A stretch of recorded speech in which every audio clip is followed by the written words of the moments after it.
fayruska ayaan hore ugu soconayna corona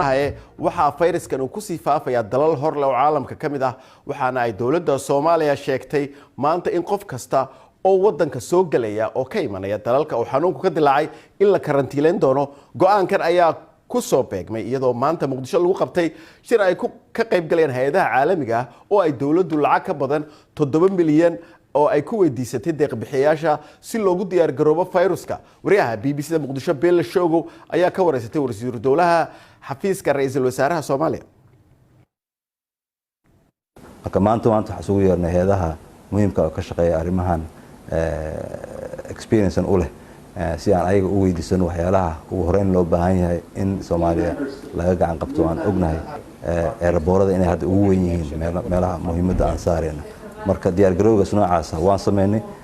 waxyaalaha yar oo qalab iyo wax baa naga maqan ayagana waxaan u baahanahay inaan si xoog leh oo xawaali leh inaan ugu sheegno aan uga shaqeyno annagoon aan wala gelinaynin ummadda Soomaaliyeed ilaa hadda case laga helay Soomaaliya ma jirto laakiin waxaan rabnaa inay diyaar garowga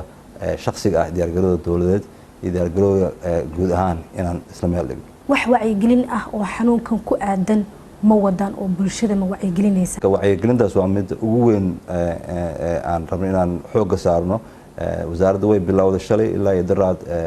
Twitter-ka iyo platformyada kale jiro social media waa la isticmaalay raadiyaha oo ay media ay Soomaalida aad u dhageystaan waan isticmaalnaa television-kana waa la isticmaalayaa iyo inaan ay dawladda ay ka hadasho sida ugu haboon shacbigana isbuuclihiiba in la siiyo update ama meesha ugu dambeysay ay joogto iyo qataraha ku nagu soo wajahan nooc ay noqon karaan marka wacyigelintu waa fursad ugu weyn aan haysano inaan kaga hortagno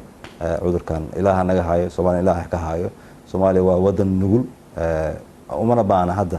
inaan crisis kale aan galno laakiin waa mid adduunka dhan ka jirto oo ilaa 60 wadan maanta saameysay wadamo weyn ay ku jiraan marka ilaa waxaan ka baranaynaa ilaa cudurkaas anaga naga hayo laakiin anaga wacyigelin ahaan waa u diyaar garoobeynaa isleenaa waana ku tarjinaa wadamo badan oo Afrikaan ah xanuunkan aad ay uga diyaar garoobeen hawadooda way controleen airboordoodana aad ay u horumariyeen dhanka baaritaanka marka ay timaado Soomaaliya hawadeeda wali waa mid furan oo wadamadii oo xataa xanuunkan aad uga jiray si toos ah ayaa looga soo safri karaa oo halkan la imaan karaa marka adinka arintaasi talaabo ma ka qaadaysaan